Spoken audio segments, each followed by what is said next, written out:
Welcome back, viewerinos. We're here to break down that last match where ROCCAT took down Millenium. Millenium did start out strong in the game, but then just mistakes were made from both sides, really.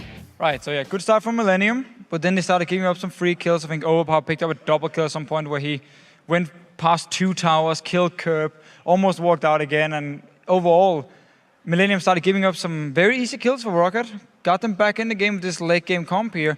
And actually, our very first replay at the Dragon fight shows this game perfectly. Because if we just pull up the replay, this was basically a game where you had to punish the other team's mistakes. And both teams did a lot of mistakes, and both teams actually managed to punish him. So if you just roll the replay here, first of all, we have to notice Overpower's out of position as the first guy, already popped his ulti, he's not even in the fight. Now Creaton is the next guy being completely out of position, he gets engaged on, a kill going over to ROCCAT here, so the AD carry is now gone from Millenium. Moving on though, Millenium managed actually to pick up a few kills here. Everyone resets the fight a little bit, just in a few seconds.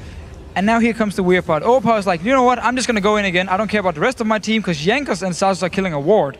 And Overpower just runs him by himself. So now Millenium are like, okay, ROCCAT doing a mistake, we'll just punish it, get a kill on Overpower. Luckily for ROCCAT though, they managed to come in with 2 more members and actually trade at least a few kills for a few kills. But overall, it's such a messy team fight and such a messy game where there were mistakes from both sides. But also, okay, they managed to punish the mistakes, so some credit we have to give them.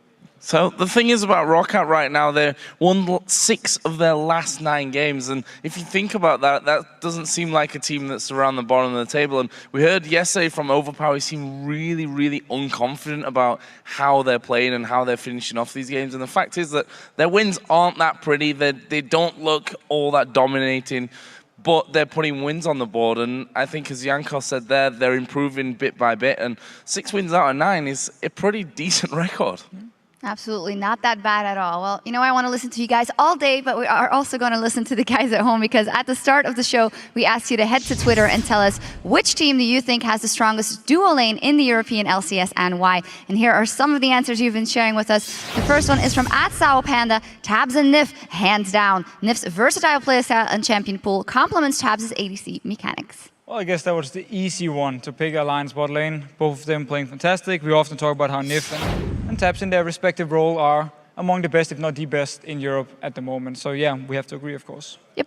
The second one is from It's a Broken Soul. Oh, poor soul. Mr. Raleigh and Kassing, their synergy in their first game together is fantastic. If they had more time, I think they would be unstoppable. So I wasn't sure about getting rid of We Will Failure, because for me, he actually set up a lot of plays for the Super Hot crew.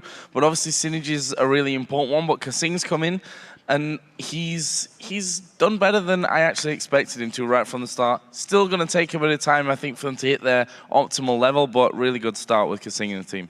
Yep, and then the last one is from @BamHim2. The best duo must be Reckless and Yellowstar. The way they play and the synergy between them is phenomenal. Yesterday, it was spot on. Yeah, lately it's been fantastic. I really like the laning phase, but they've had some issues when it comes to team fights in the past. Seems both of them have fixed it.